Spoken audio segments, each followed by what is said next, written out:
The airport smelled like burnt coffee and recycled air, the kind of smell that always made Maren think about long weeks ending.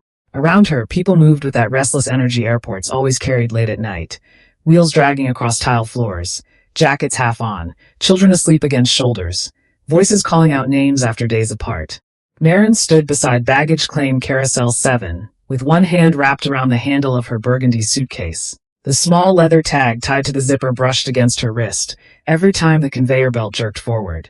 She had tied that tag onto the suitcase herself 4 years ago after another business trip, because Grant once joked that every suitcase in America looked exactly the same. She smiled a little thinking about it. 4 days earlier, he had texted her a photo of the pasta he burned trying to cook without her. "Come home before I starve to death." She had laughed in the hotel room alone while answering emails on her laptop.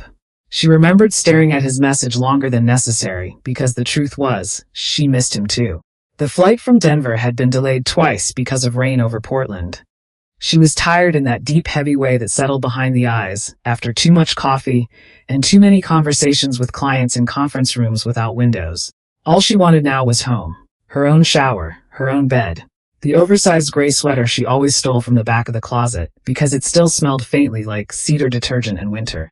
Her phone buzzed just as the suitcase rolled toward her. "Grant," she answered with a tired smile already in her voice. "Hey baby, I am so sorry."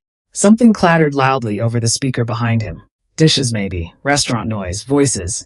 "I'm still stuck with the clients," he said quickly. "Dinner ran long, and now they want drinks after. I tried getting out of it." Maren pulled her suitcase off the belt and steadied it beside her. "It's okay," she said softly. "I feel terrible. Just grab an Uber, okay? I'll make it up to you tomorrow night." There was warmth in his voice. Familiar warmth. The exact tone he always used when he wanted her to know she mattered. For a second, she pictured him downtown in one of those expensive restaurants he hated pretending to enjoy. Loosened tie, half-drained whiskey glass, smiling politely at people he did not actually like. She believed him immediately because until that moment she had never needed a reason not to. "You sure?" she asked. "It's late, I know, baby. I know. I'm sorry." "Baby." He still sounded affectionate, still sounded like home. Maren adjusted the strap of her tote bag on her shoulder and started walking toward the exit doors. "It's fine," she said. "Go survive your client dinner." He laughed softly. "I love you too." The call ended. The terminal doors slid open and a rush of cold Portland air spilled inside. Maren paused near the rideshare pickup signs, letting people move around her. Somewhere nearby, an espresso machine hissed loudly. A toddler cried. A woman in a red coat laughed into her phone. Maren reached down for her suitcase handle, then stopped, not because she recognized someone, because she recognized a laugh. Grant's laugh had always come from deep in his chest when it was real. Not the polite work laugh, not the short distracted laugh he used lately while scrolling emails at dinner. This one was different, open, uncareful, young almost. Maren slowly lifted her eyes. At first nothing made sense. She saw the back of a navy jacket. Then the way the man shifted his weight onto one leg while listening. Then his hand. Then the profile of his face when he turned slightly beneath the terminal lights. Grant. Her brain rejected it immediately. No. The word moved through her before logic did. No, he's downtown. No, he's with clients. No, that's someone who only looks like him. But then he smiled again, and Maren felt something inside her go completely still. He was standing near the international arrivals doors with one hand in his pocket, relaxed in a way she had not seen in months. Not tired, not distracted, not halfway inside his phone. He looked light somehow. Like a man waiting for something he genuinely wanted. Maren did not move. People crossed between them carrying backpacks and rolling luggage. A family reunion erupted somewhere to her left. Someone shouted in Spanish. The loudspeaker announced baggage claim updates overhead.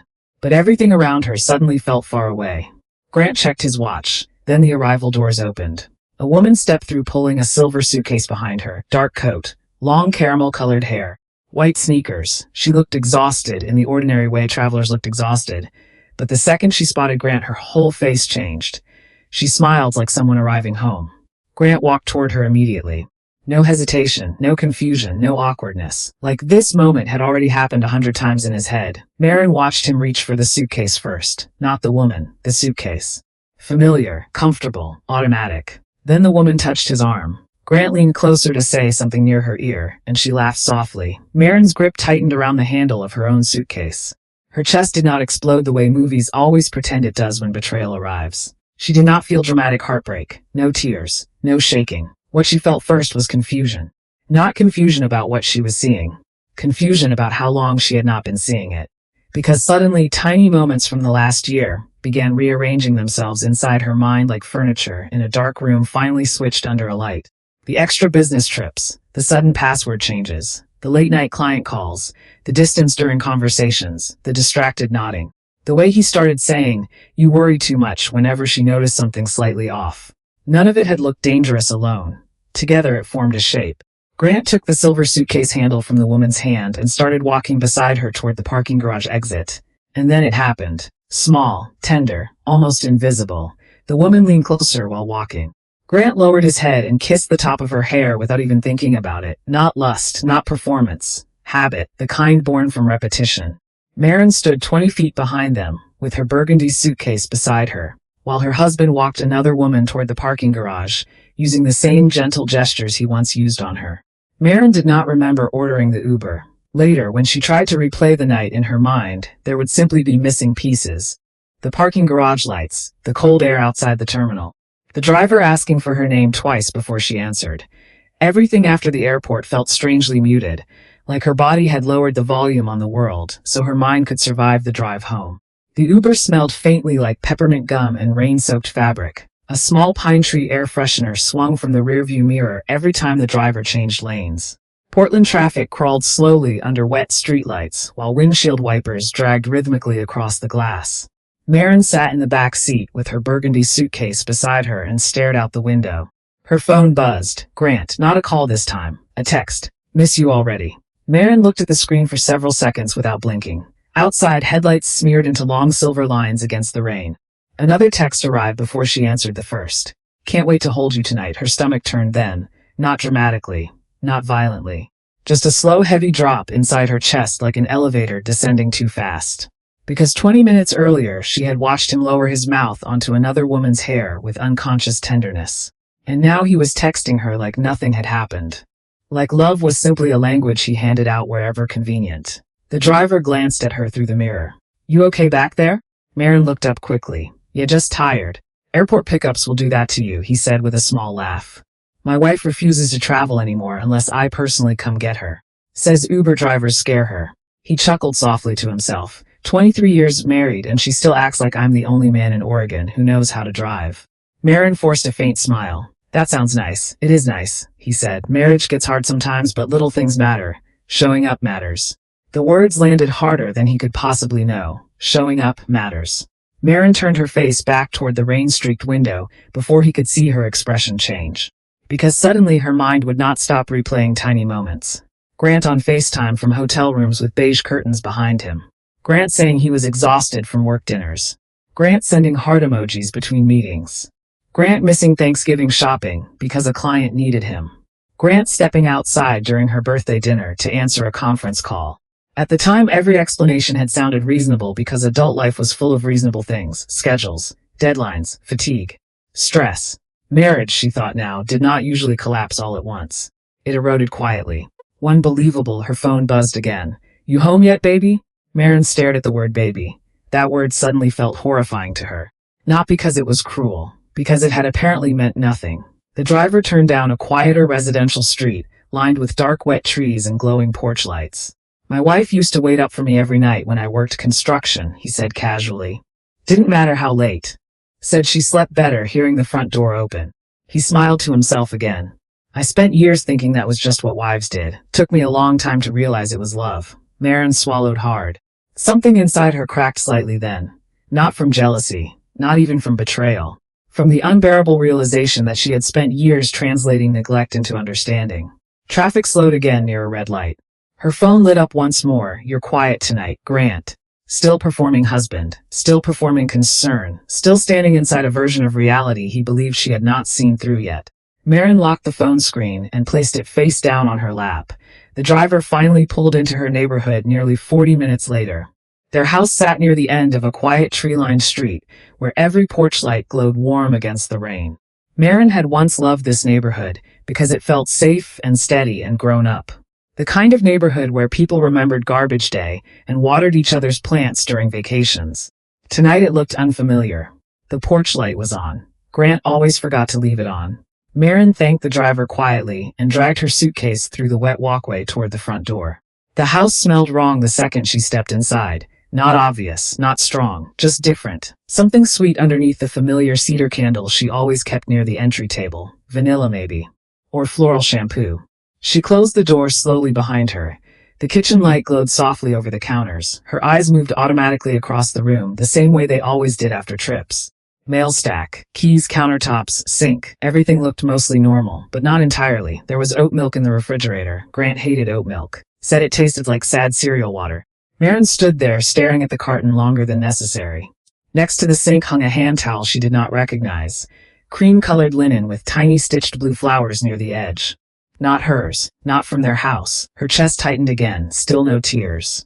Just clarity spreading slowly through her body like cold water. She walked farther into the living room. A jazz playlist drifted softly from the speaker near the bookshelf. Grant never played jazz when she was gone, because he said it made the house feel lonely. But tonight Miles Davis floated through the room, like someone had been trying to create atmosphere. Maren looked toward the coffee table. 2 wine glasses sat there. One had been washed and left upside down on a towel near the sink. The other still carried a faint red stain around the rim. She stared at it quietly. The strange thing was how quickly her body adapted to the truth once it finally arrived. Not because it hurt less. Because deep down some part of her had already known before her mind caught up.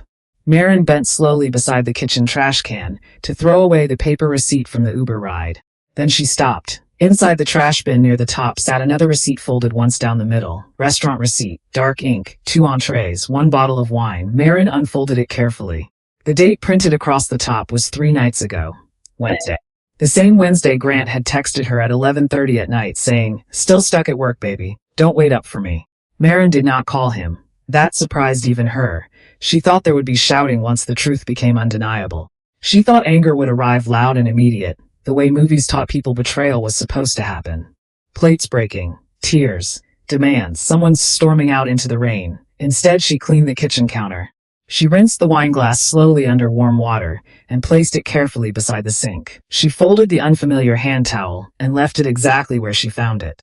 She put the oat milk back into the refrigerator. Then she made tea. Chamomile, 1 spoon of honey. Her hands never shook. That frightened her more than if they had. The house felt unbearably quiet now that she knew. Every object seemed to carry hidden meaning. The couch where they watched documentaries on Sundays, the blanket folded over the armchair, the framed vacation photo from the Oregon coast hanging above the fireplace. She sat at the kitchen island with her tea between both hands, while rain tapped softly against the windows. At 10:14, the headlights of Grant's car slid across the front curtains. Maren looked toward the driveway. For one strange second, her body reacted automatically with relief. He's home. Then reality caught up. Grant entered through the garage door carrying his laptop bag and the expression of a man stepping into an ordinary Thursday night. "Hey," he called out while loosening his tie. "You're awake." His voice was warm, easy, practiced. Maren watched him carefully. How many times had he walked through this kitchen carrying another life inside him while pretending everything was normal? Grant smiled when he saw her sitting there. "There she is," he said softly. "How was the flight?" Maren noticed everything suddenly. The navy jacket, the dampness in his hair from the rain, the exact same leather shoes he wore at the airport, the faint smell of cologne beneath cold night air. He walked toward her naturally like husbands did after long trips apart, like men who had not spent the evening kissing another woman's hair in an airport terminal. "You should have texted me when you got home," he said. "I would have called." Maren looked at him steadily. "You already called." Something flickered across his face, then disappeared. Grant set his laptop bag down. "You know what I mean?" He moved toward the refrigerator. "Did you eat anything yet? I can make something quick." Maren almost admired it. The commitment to normal. The terrifying human ability to continue performing reality after it had already collapsed. "I'm okay," she said quietly. Grant nodded and opened the refrigerator door, then paused slightly, just slightly, because the oat milk was still there. Maren saw the exact moment he noticed it. Not panic, calculation, tiny, instant, automatic. He closed the refrigerator again without taking anything out. "How was Denver?" he asked casually. "Cold, yeah." A pause settled between them. Grant leaned one hand against the counter. "You seem tired." Maren looked at him for a long moment before answering. "I saw you tonight." The room changed instantly. Not visibly, not dramatically, but something invisible dropped heavily between them. Grant blinked once. "What, at the airport?" Maren said calmly. "I saw you." For a second he simply stared at her. Then came the first reaction. Confusion performance. "What are you talking about?" Maren kept her eyes on him. "You were standing near international arrivals," she said quietly. Right side of the terminal near gate 12. You had your hands in your jacket pockets while you waited. Grant's face lost color slowly. You were wearing the navy coat your sister bought you for Christmas, Maren continued. The one with the broken inside zipper you keep forgetting to fix. Grant swallowed hard. Mary laughed before she even reached you. He said nothing. She had a silver suitcase, white sneakers, long dark coat. Maren's voice remained painfully even. You took the suitcase handle from her before she handed it over fully. Like you've done it enough times that your body already knows how. Grant stared at her like a man realizing the floor beneath him was thinner than he thought. Maren, listen. No, she said softly. You listen. The words were not loud. That made them worse. You called me baby while you were standing in the same building with another woman. Grant looked away first, and suddenly Maren understood something devastating. He knew exactly what he had done, not abstractly, not morally, specifically, he knew. You used our voice on someone else, she said. That sentence finally broke something in him. Grant sat down heavily at the kitchen island across from her. Maren, it's not what you think. There it was. The first instinct, denial. Not because innocent people denied first. Because guilty people hoped reality still had weak spots they could escape through. Maren nodded slowly. Okay, she said quietly. Tell me what I think. Grant opened his mouth. Closed it again. It's complicated. Maren almost smiled then, not from humor but exhaustion. People always say that when the truth is actually very simple. Grant rubbed both hands over his face. It started months ago, he admitted. I didn't plan for any of this. How long? He hesitated. That hesitation told her everything before the number did. 6 months. The kitchen became completely silent except for rain hitting the windows. 6 months. 6 months of FaceTimes. 6 months of good morning texts. 6 months of grocery lists and anniversary dinner reservations and pretending to ask about her day while carrying another relationship in parallel. Maren stared at him quietly. The strange thing was that the pain no longer felt sharp. It felt archaeological, like slowly uncovering ruins that had been buried long before tonight. Who is she? Maren asked. Sela, do you love her? Grant looked down at the counter. I don't know. That answer hurt more than yes would have. Because uncertainty meant he had destroyed something real for something he himself could not even define. Grant's voice cracked slightly then. I never wanted to hurt you. Maren looked at him with an expression so tired it almost looked peaceful. That stopped being true the second you kept going. Grant inhaled shakily. It wasn't supposed to happen. Another useless sentence, as though betrayal was weather, as though it arrived without participation. Maren stood slowly from the kitchen stool and carried her untouched tea mug to the sink. Behind her, Grant spoke again, faster now. We were already distant before this started, minimizing, second stage. Maren turned around. No, she said quietly, you were distant. I was still in this marriage. Grant looked stunned by that. And for the first time all night, he seemed to understand that this conversation was not moving toward forgiveness.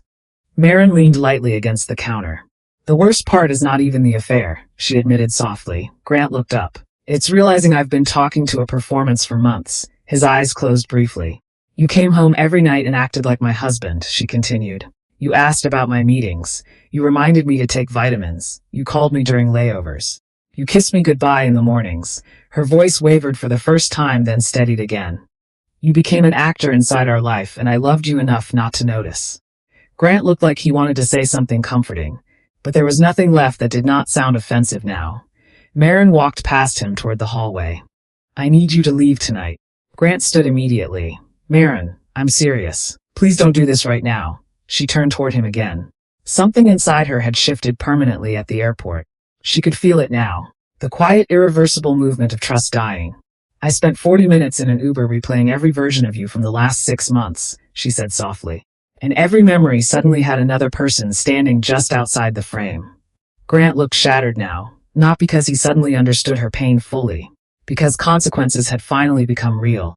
I'll stay at Daniel's tonight, he said quietly. Maren nodded once. Grant moved upstairs slowly to pack a bag. She stayed in the kitchen listening to drawers open and close overhead. The sound felt unbearable. Not loud, not violent, just intimate. A man dismantling his place in a life. 10 minutes later, he came back downstairs carrying a duffel bag and his laptop. He stopped near the front door. Rain still fell outside. Maren stood near the kitchen island with her arms folded tightly across herself. For a long moment, neither spoke. Then Grant asked the question anyway. Small, broken, terrified. Can we fix this? Maren looked at him across the quiet house they had once called home, but she did not answer. Nola lived above her flower shop in a narrow brick building on the east side of Portland, where the stairs always smelled faintly like eucalyptus and fresh soil. The apartment was small in the comforting way older spaces sometimes were. Warm yellow lamps, crooked wooden floors, shelves crowded with books and ceramic mugs collected over decades instead of ordered online in matching sets. Maren arrived there just after midnight with her burgundy suitcase and a canvas tote full of chargers, paperwork, and the sweater she always wore on airplanes.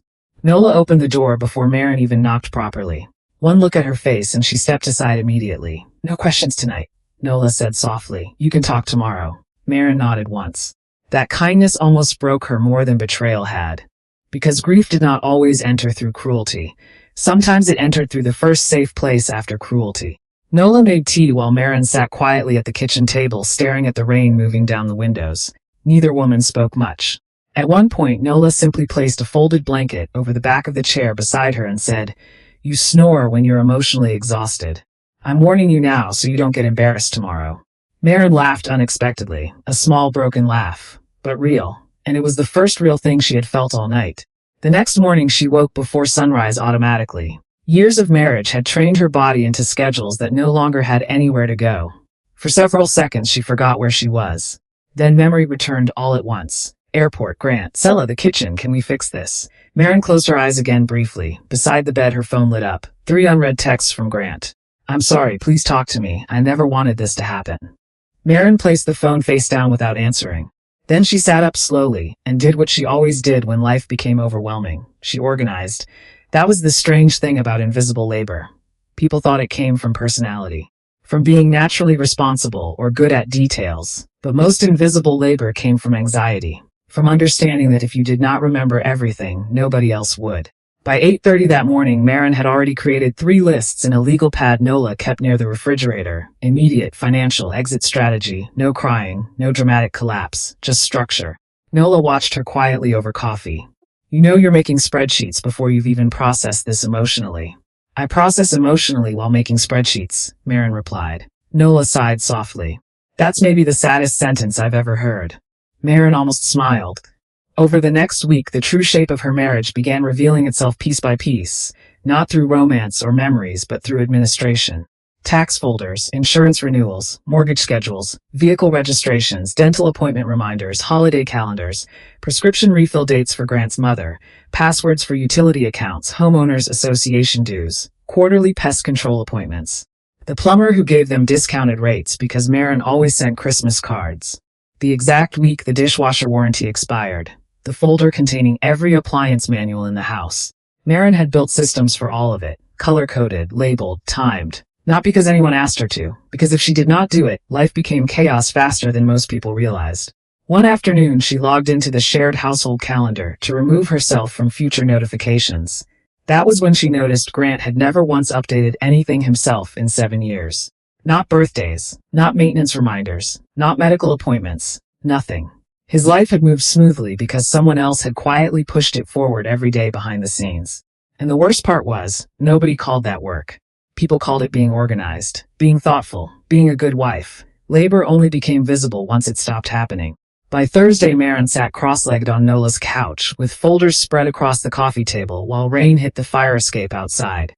Nola came downstairs carrying takeout containers and froze in the doorway. "My God," she said. "It looks like you're dismantling a corporation. In a way, I am." Maren adjusted her glasses and continued sorting papers. Nola set the food down carefully. "How much of your marriage involved paperwork?" Maren looked up at her quietly. More than Grant ever noticed. That night she began going through their financial records in detail for the first time in months. At first she only intended to separate automatic payments, internet, insurance, mortgage, utilities. But then she noticed smaller transfers leaving their joint account, not dramatic amounts. That was what made them dangerous. $300, $400, $268, $512, scattered, consistent, careful, always labeled vaguely, consulting, client dinner, travel expense adjustment. Maren stared at the screen while a slow, cold realization settled over her. It had not only been emotional dishonesty. Grant had been funding another life quietly for months using money she helped earn. Nola watched her expression change from across the room.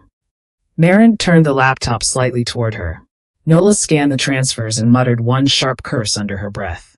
That asshole. Maren remained strangely calm, He planned this carefully. No, Nola said quietly. He planned this comfortably. There's a difference. That sentence stayed with Maren. Comfortably. Yes.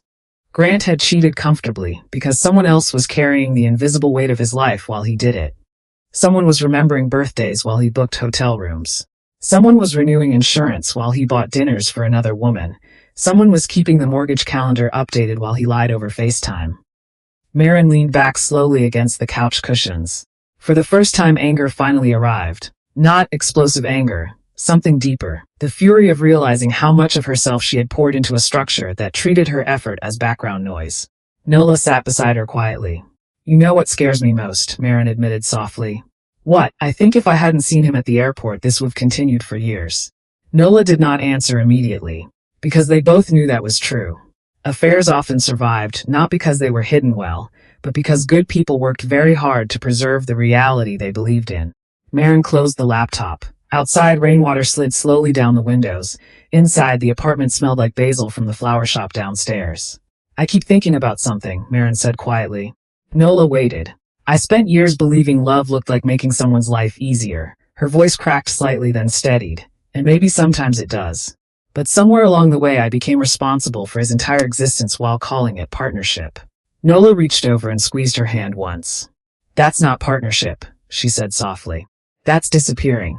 The room fell quiet after that. Maren looked down at the stack of folders spread across the coffee table. Mortgage calendar, insurance binders, holiday budgets, medical paperwork, vehicle maintenance logs, an entire invisible architecture holding up another person's life.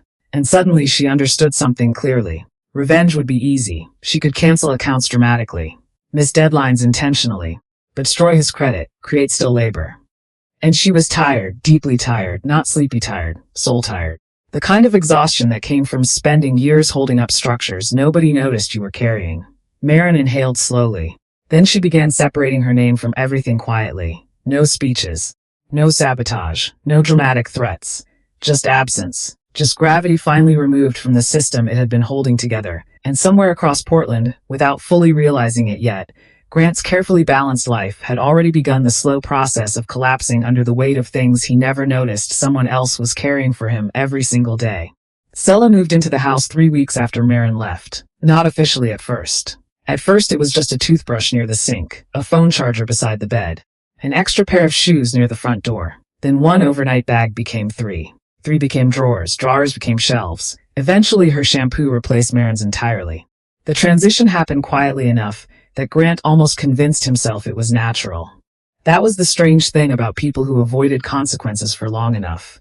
They started mistaking momentum for stability. The first real problem appeared on a Monday morning. Grant woke to silence, not peaceful silence, wrong silence, no Wi-Fi. He stood in the kitchen holding his phone up toward the ceiling, while the router blinked angry red lights from the corner shelf. Sela looked up from the counter where she was pouring oat milk into coffee. The internet's out? Apparently.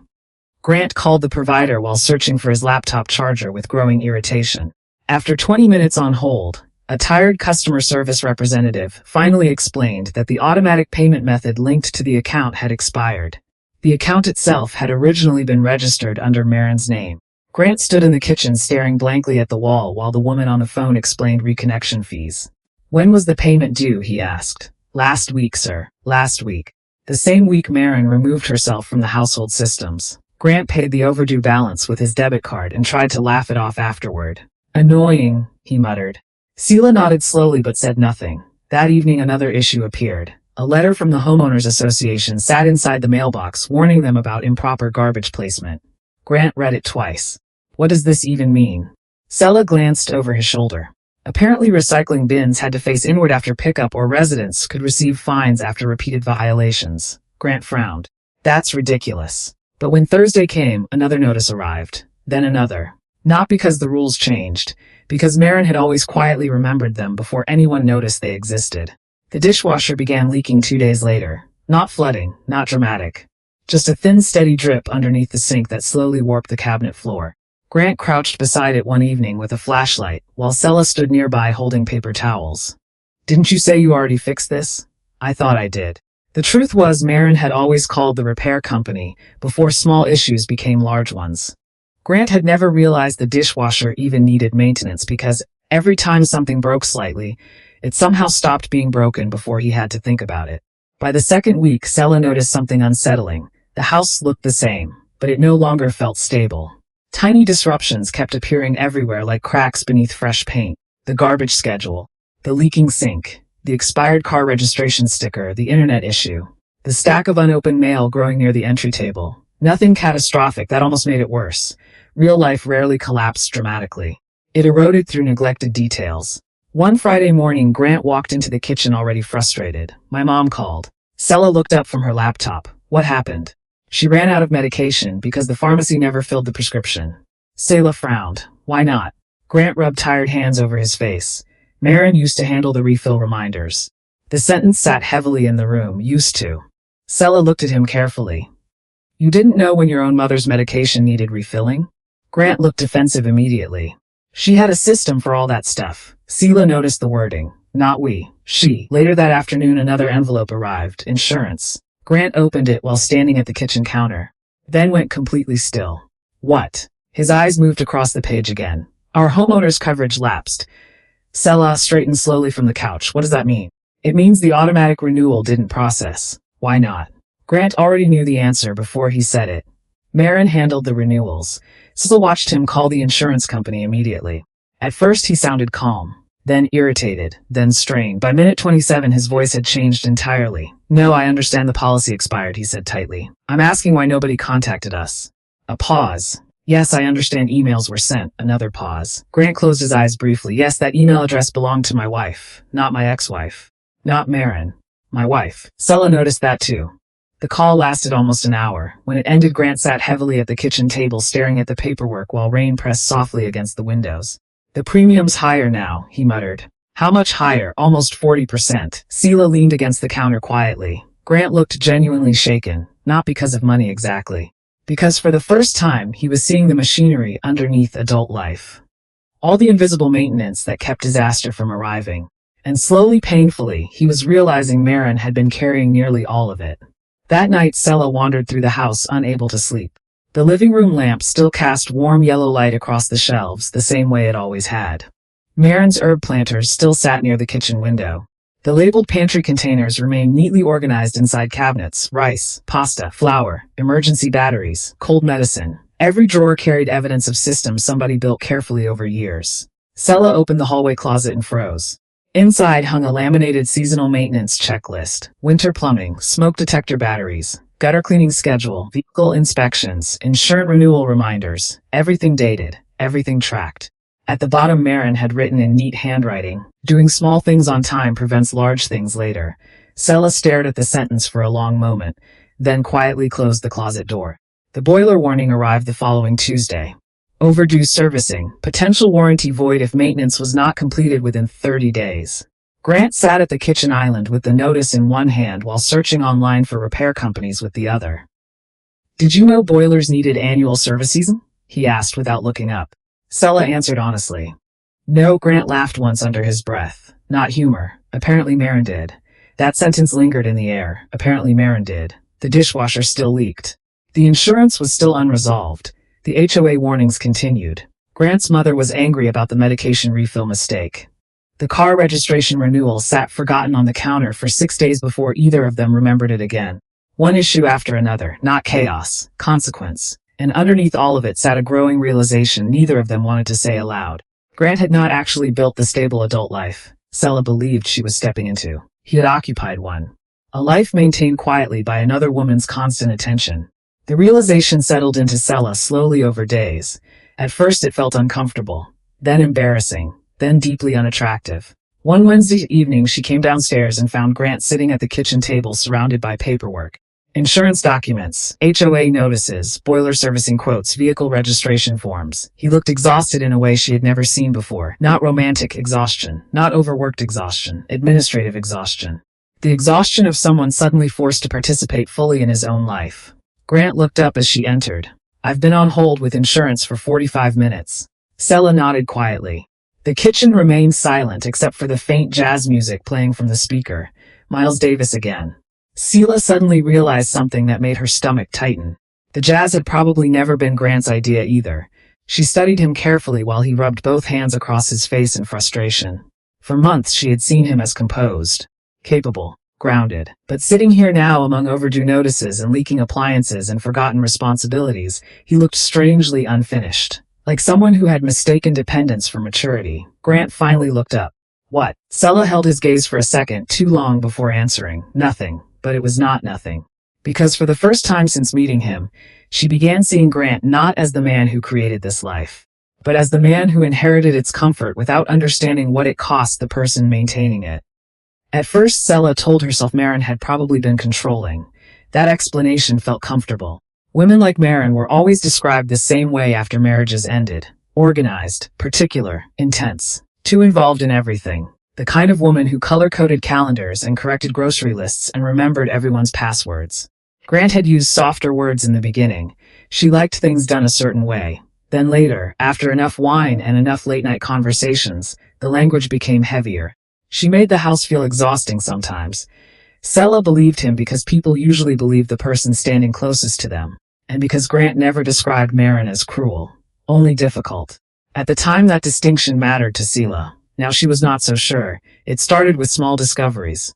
One rainy afternoon, Sela searched the hallway cabinet for batteries and found an accordion folder labeled House. Inside were handwritten schedules organized by month, water filter replacement dates, smoke detector battery changes, pest control appointments, roof inspection reminders, emergency plumber numbers, seasonal grocery budgeting notes, everything written neatly in blue ink. At first, Sela laughed softly under her breath. Who organizes batteries and roof inspections like this? But the longer she looked, the less funny it became. Because nothing in the house had ever failed catastrophically before Maren left. Not the dishwasher. Not the insurance. Not the internet. Not Grant's mother's prescriptions. Things only seemed easy because someone had been preventing difficulty before it arrived. Sela sat cross-legged on the living room floor, with papers spread around her while rain moved down the windows outside. The house felt strange now, not hostile, not broken, abandoned in invisible ways. She opened another folder: emergency contacts, electrician, veterinarian, dentist, insurance broker, Grant's doctor, Grant's mother's pharmacy. The neighbor across the street who watered plants during vacations. Next to several names, Maren had written small notes. Only available mornings. Prefers text before calling. Dog gets nervous around men in boots. Grant's mom needs reminders because she forgets dosage timing after dinner. Sela stared at that last note for a long time. There was something unbearably intimate about it. Not romance. Care. The quiet administrative care that built a life slowly over years. And suddenly she felt embarrassed. Because she remembered sitting across from Grant months earlier while he described Maren as overbearing. At the time, Sela imagined a controlling woman gripping every detail because she needed power. Now she was staring at evidence of someone trying desperately to keep everyone supported. There was a difference. A massive one. That realization settled heavily inside her. A week later, the boiler technician finally arrived. Grant had forgotten the appointment twice already. The older technician walked through the basement inspecting pipes, while Sela stood nearby holding a flashlight. Your wife usually keeps all this maintenance paperwork downstairs, he said casually. Sela hesitated. She doesn't live here anymore. The man paused briefly before nodding once in understanding. She was organized, he said. Made my job easy. That sentence bothered Sela all afternoon. Made my job easy. It seemed everyone in Grant's life had benefited from Maren's labor while barely noticing it existed. That night, Sela wandered upstairs, unable to sleep again. She opened drawers looking for ibuprofen and instead found carefully labeled folders inside the office desk. Taxes, mortgage, medical, vehicles, emergency copies, every folder tab handwritten. Inside one folder sat appliance warranties organized in clear plastic sleeve, dishwasher, boiler, refrigerator, dryer. Attached sticky notes explained renewal timelines and customer service numbers. Sela leaned back slowly in the chair. Nothing about this looked controlling anymore. It looked exhausting. The next morning, Grant's mother called during breakfast. Grant answered distractedly while trying to send emails. No, Mom, I said I'll pick it up after work. Pause. No, I don't know which prescription needs refilling. Longer pause. Grant closed his eyes briefly. I know Maren used to handle it. Sela watched him carefully across the kitchen. There it was again. Maren used to handle it. Not because she demanded control, because nobody else stepped forward. After the call ended, Grant rubbed his forehead. My mother's upset. Sela stirred her coffee slowly. What exactly did Maren do for her? Grant shrugged tiredly. Just reminders mostly. But later that afternoon, Sela found another note tucked inside a medical folder. Grant's mom gets embarrassed asking for help. Call pharmacy before she runs low so she feels independent. Sella sat very still after reading that, because suddenly the whole marriage looked different from above. This was not a woman obsessed with control. This was a woman quietly carrying everyone around her while nobody noticed the weight. And the more Sella saw, the more something uncomfortable began happening inside her. She started losing attraction to Grant. Not all at once, slowly, in layers. The first layer disappeared when she realized he did not know basic details about his own household. The second disappeared when she noticed how naturally he expected emotional management from women around him. The third disappeared when she understood he had mistaken Maren's labor for personality, instead of sacrifice. One Sunday afternoon, Grant sat frustrated at the kitchen island, arguing with the insurance company again, while paperwork spread around him in messy stacks. Sela watched from the doorway quietly. He looked overwhelmed, not by tragedy, by adulthood, and for the first time she saw him clearly, not as a villain, not as evil, just underdeveloped. A man who had spent years inside a functioning system without understanding somebody else was functioning for him.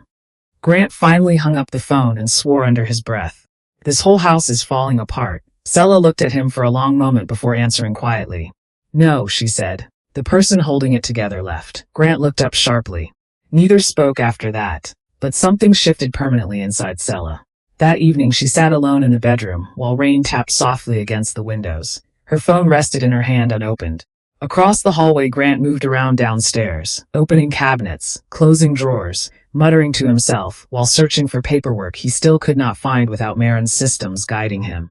Sela suddenly understood something with painful clarity. She had not stolen a happy life. She inherited a collapsing infrastructure.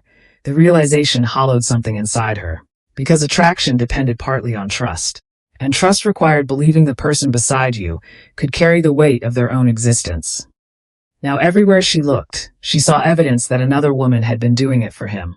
Sela opened the Notes app on her phone slowly. For several seconds she stared at the blank screen.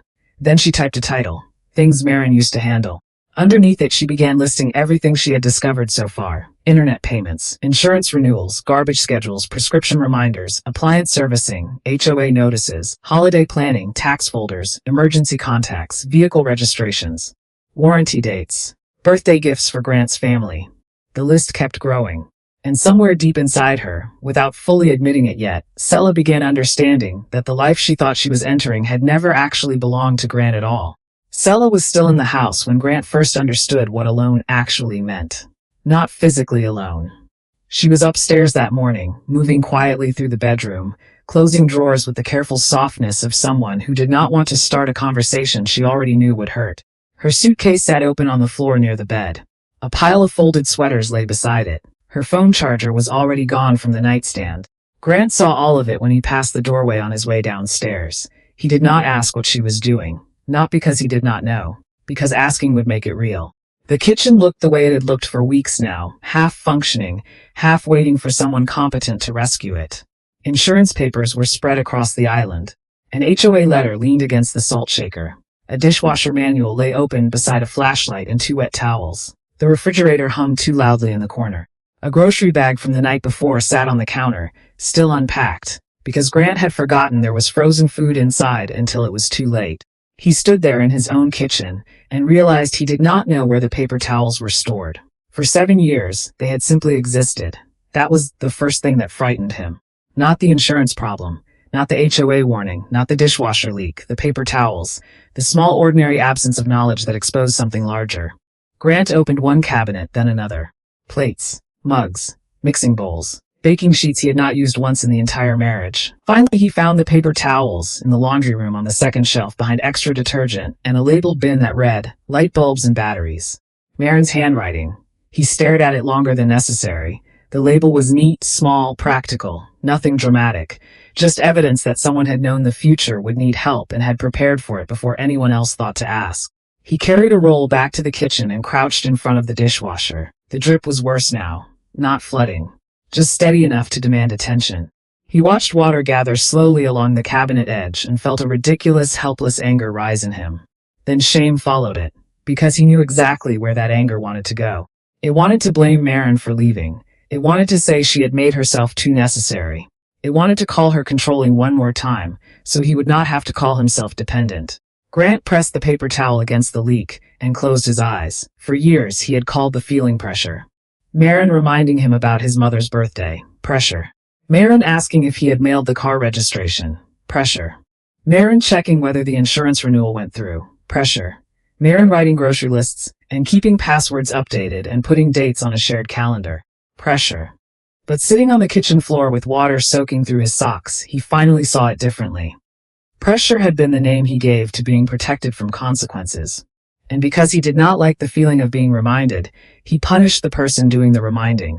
The insurance company called back at 10:15. Grant answered too quickly. For 40 minutes he repeated his information, corrected old email addresses, confirmed payment details, listened to policy terms he did not understand, and wrote down numbers on the back of an unopened electricity bill. By the end of the call, he had a new policy at a higher rate, and the hollow feeling of a man who had paid extra for the privilege of learning too late. After that came the HOA. Mrs. Calloway from next door had already sent 2 notes about the bins being left near the curb too long. Maren had always handled Mrs. Calloway with a particular warmth Grant used to find excessive. She knew the woman's dog's name. She asked about her arthritis. She took lemon muffins over in March when Mrs. Calloway's sister passed. Grant used to joke that Maren could negotiate with anyone using baked goods and guilt. Now he stood on Mrs. Calloway's porch, feeling like a teenager caught doing something careless. She opened the door wearing a thick cardigan and an expression that said she had been expecting him to arrive eventually. Grant, Mrs. Calloway, I wanted to apologize about the bins. She looked past him toward his driveway. Maren usually had them in by 7. He almost said, I know. Instead, he nodded. I'll do better, Mrs. Calloway studied him for a moment. She always did. The sentence was not cruel. That made it worse. Back inside, Grant found 3 missed calls from his mother. Her birthday was in 2 days. He had forgotten. Maren had never forgotten. There had always been a card, a restaurant reservation, flowers sent from a local shop, sometimes even a small gift chosen so specifically that his mother would call crying and say, You know me too well. Grant used to accept the thanks. Of course he did. He would say, I'm glad you liked it, Mom, while Maren stood in the kitchen unloading the dishwasher, never correcting him. That memory landed harder than he expected. He opened his laptop and searched flower delivery near his mother's town. He clicked through options helplessly. Too bright, too cheap looking, too late for delivery. Everything felt wrong because he had no idea what his own mother liked. Finally, from somewhere upstairs, Sella called out, She likes yellow roses. Grant looked up. How do you know that? Sella appeared near the staircase, one hand resting on the railing. Maren wrote it in the birthday folder. Neither of them spoke after that. Later that afternoon, Grant went grocery shopping alone. It should have been easy. Adults bought groceries every day. But he stood in the aisle under fluorescent lights, realizing he did not know which detergent they used, which coffee Maren bought, which bread froze well, what brand of rice did not turn mushy, how much chicken was enough for 4 meals, whether they still had olive oil, or why there were 6 different kinds of toothpaste. He bought too much of the wrong things. At checkout, he watched the total climb and remembered Maren saying once, If you don't plan meals, you don't notice where the money goes. He had barely looked up from his phone when she said it. Now he noticed. He noticed everything. That evening the dishwasher leaked again. The groceries sat half unpacked. The insurance folder remained open. His mother texted a heart after receiving the flowers, then wrote, Maren always remembered yellow roses. Grant sat at the kitchen table and read that message twice. Something inside him collapsed quietly then. Not all the way, just enough. He had spent years seeing Maren's presence. The woman at the other end of the table, the wife in the passenger seat, the person moving through the house. But he had never truly seen what it cost to keep that presence steady. He had seen dinner on the table, not the planning before the grocery store. He had seen a clean calendar, not the mental load behind every reminder. He had seen his mother happy on birthdays, not the careful attention required to make an older woman feel remembered instead of managed. He had seen stability and assumed it was the natural climate of his life. It was not, it was Maren. Sella came downstairs just before dark. Her suitcase was zipped now. Grant looked at it, then looked away. I'm going to stay with my sister for a few days, she said. He nodded slowly. He wanted to ask her not to, but he could not think of one fair reason. After she left, the house became bigger. Every room seemed to stretch. The dishwasher dripped. The refrigerator hummed. Rain touched the windows. Grant picked up his phone and scrolled to Nola's contact. He stared at the name for nearly a minute before pressing call. She answered on the 5th ring. What do you want, Grant? Her voice was flat, not angry, which somehow made him feel smaller. He looked around the kitchen, at the papers, the towels, the groceries, the life he had mistaken for his own competence. Then he asked the only question that came out. Is Maren okay? The words echoed strangely after Hut said them. Is Maren okay? For the first time, he heard himself ask it and understood the shame hidden underneath. Because after all those years of being taken care of by her, he could not remember the last time he had truly asked that question before everything fell apart. Maren found the apartment on a Thursday afternoon after looking at 6 places that all felt either too temporary, or too expensive, or too carefully staged to resemble a life. This one was different immediately. The building sat above a bookstore on a quiet street, lined with trees that turned gold every October. The stairs creaked slightly near the second-floor landing. The hallway smelled faintly like old paper and laundry detergent. Nothing about it was impressive. That was part of why she loved it. The apartment itself was small, 1 bedroom. Narrow kitchen. Uneven hardwood floors near the windows where years of sunlight had faded the stain lighter than the rest of the room. But the balcony caught morning light. The second she stepped outside and saw sunlight touching the railing, something inside her loosened quietly. Not happiness yet, just space. The landlord apologized twice for the apartment not being updated enough. Maren almost laughed. She had spent years inside a beautiful house where she could not fully breathe. Now she stood in an imperfect apartment, with chipped paint near the balcony door, feeling more peaceful than she had in months. I'll take it, she said before the tour even finished. 3 weeks later she moved in with nothing except essentials, 2 plants from Nola's shop, her burgundy suitcase, and the strange exhausted calm of someone whose life had finally stopped demanding performance every minute of the day. The first night there, she woke at 3 a.m. automatically. Her body still expected responsibility. For several confused seconds, she lay completely still waiting for the familiar list to begin running through her head. Did Grant remember the insurance payment? Did the dishwasher finish running? Did his mother confirm her appointment? Did someone move the laundry to the dryer? Did she forget groceries? Did she answer that email? But the thoughts never arrived. Not because her brain healed instantly. Because none of those things belonged to her anymore. Maren stared at the ceiling in the dark apartment and slowly realized she had no immediate problem to solve. The silence felt almost frightening at first, then deeply comforting. She slept again after that. Really slept. Not light sleeping, not listening sleeping, not wife sleeping. The kind of sleep where the body finally believes it is safe enough to let go completely. The next morning sunlight spilled through the balcony curtains in warm gold lines across the floor. Maren sat on the edge of the bed for a long moment just looking at it. The apartment was quiet. No television downstairs, no dishwasher running, no footsteps. No one calling her name from another room, no one needing something. She had forgotten silence could feel nurturing instead of lonely. That Saturday she walked to the farmer's market 3 blocks away, carrying a canvas tote and wearing an oversized sweater that still smelled faintly like lavender detergent. The market buzzed with ordinary life. Children holding pastries too large for their hands. Older couples arguing gently about peaches. Street musicians near the flower stand. Dogs pulling impatiently against leashes. Maren wandered slowly through it all without rushing. That was new too. For years every outing had secretly been logistics, groceries, timelines, meal prep, schedules, planning ahead for everyone else. Now she stood in front of a herb stand debating rosemary varieties for nearly 10 minutes, simply because she could. The older woman's unselling plant smiled at her. First apartment herb. Maren blinked slightly. Is it that obvious? The woman laughed softly. You're choosing like someone trying to start over carefully. That sentence stayed with her all morning. Start over carefully. Maren bought the rosemary plant and carried it home on her lap like something fragile. She placed it on the balcony table beside a chipped ceramic mug Nola had given her and stood there for a while, looking at the tiny green leaves moving gently in the wind. The apartment slowly began becoming hers after that. Not immediately. Homes never became homes immediately. But little pieces of her started returning quietly. She signed up for the healthcare administration certification course she abandoned 2 years earlier because Grant's schedule became too unpredictable for evening classes. At the time, she told herself marriage required compromise. Now she wondered how many dreams women buried beneath the word compromise before realizing they had disappeared entirely. The course met online Tuesday and Thursday evenings. The first night she logged in, she felt strangely nervous. Not because the material was difficult, because she had spent so long organizing another person's life that investing energy into her own future almost felt selfish. But halfway through the lecture, she noticed something unexpected. She was enjoying herself. Not enduring, not supporting, not managing, enjoying. The realization nearly made her emotional. Weeks passed quietly after that. Not dramatic healing, real healing, slow, ordinary, uneven. Mornings on the balcony with coffee. Reading before bed instead of mentally tracking responsibilities.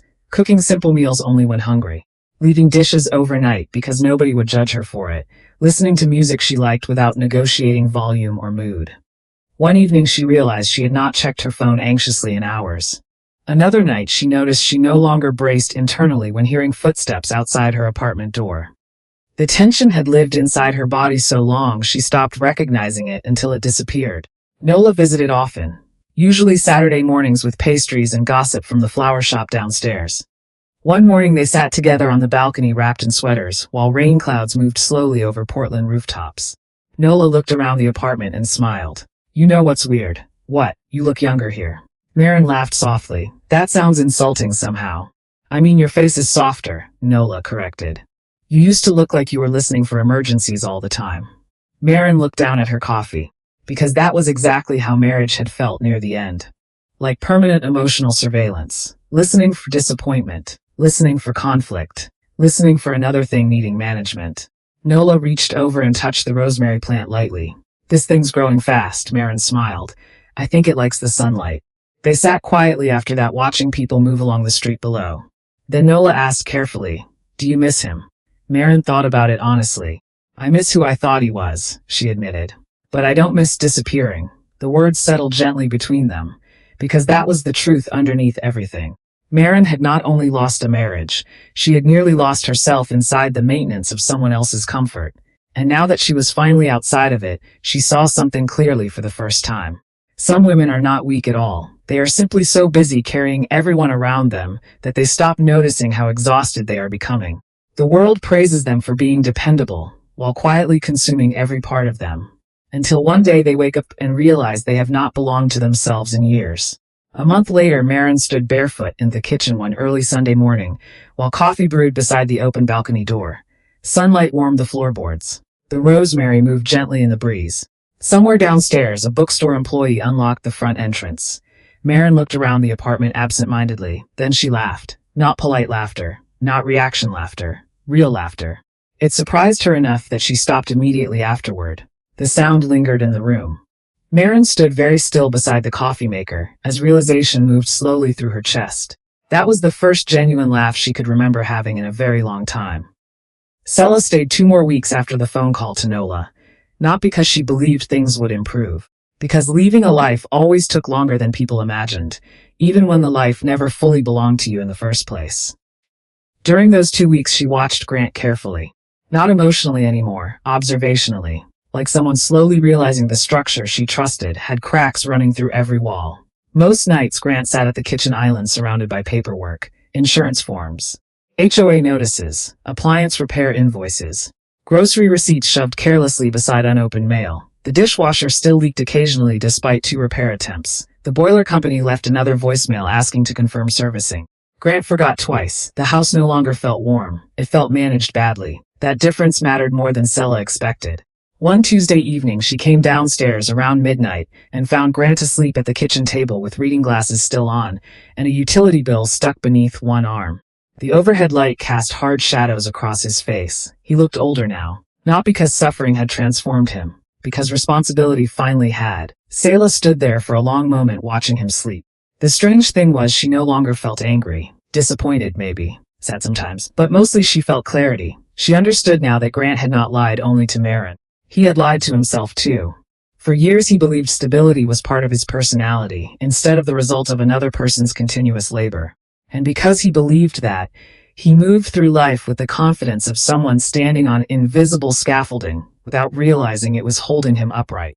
The next morning Sela opened the refrigerator and stared at the groceries. Expired spinach, 3 different salad dressings, no actual food, energy drinks, frozen meals, half-used lemons turning hard in the produce drawer.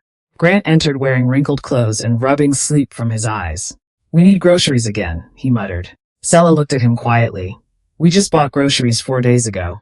Grant frowned slightly and opened cabinets like maybe real meals would appear if he searched long enough.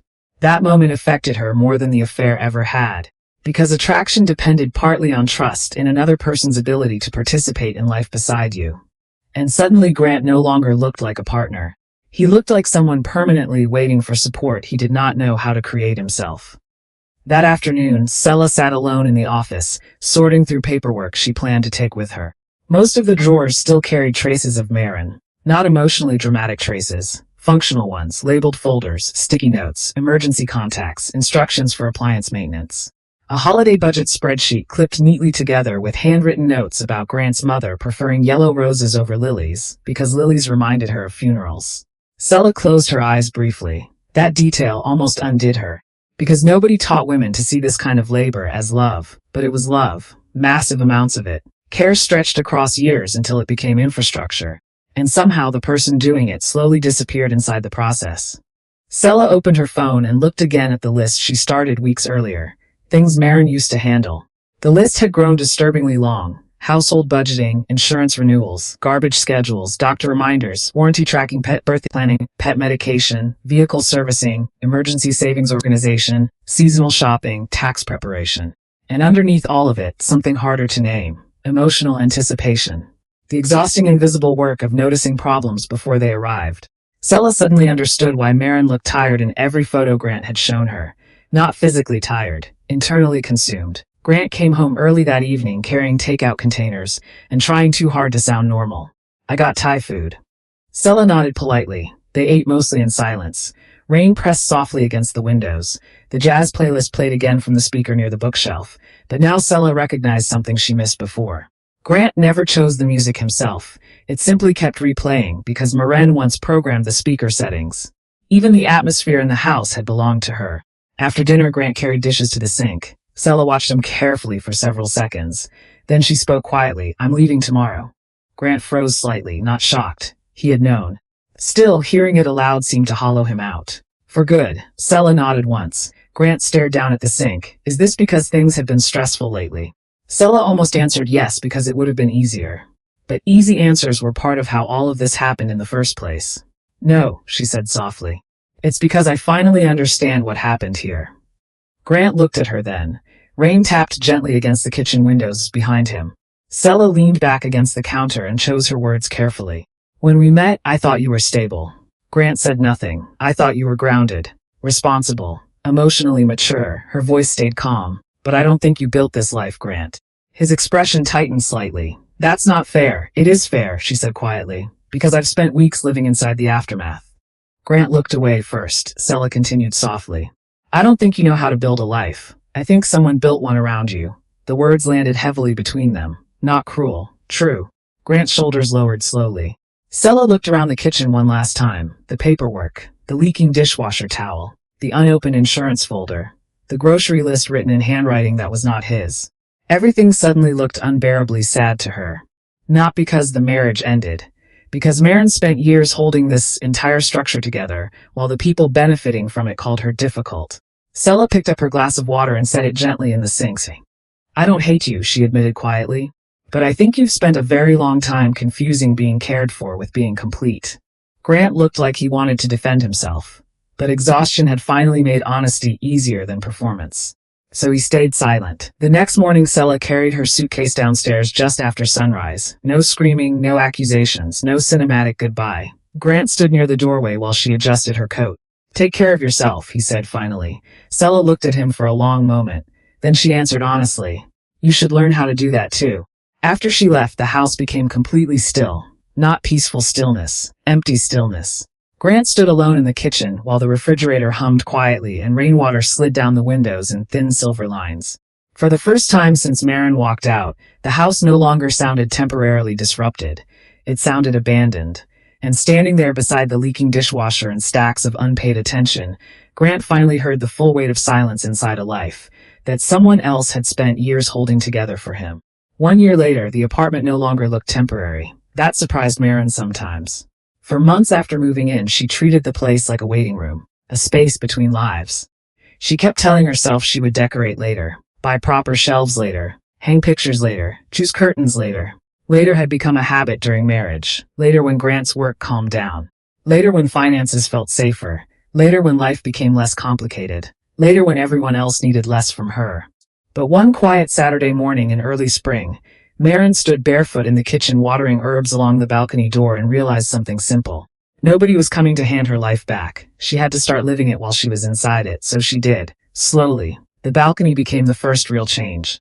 At first there had only been the rosemary plant from the farmer's market. Then came basil, mint, lavender, small hanging ivy near the railing. A tomato plant that nearly died twice before suddenly thriving in July sunlight. By the end of the year, the tiny balcony looked alive, not perfect, not curated for photographs. Real.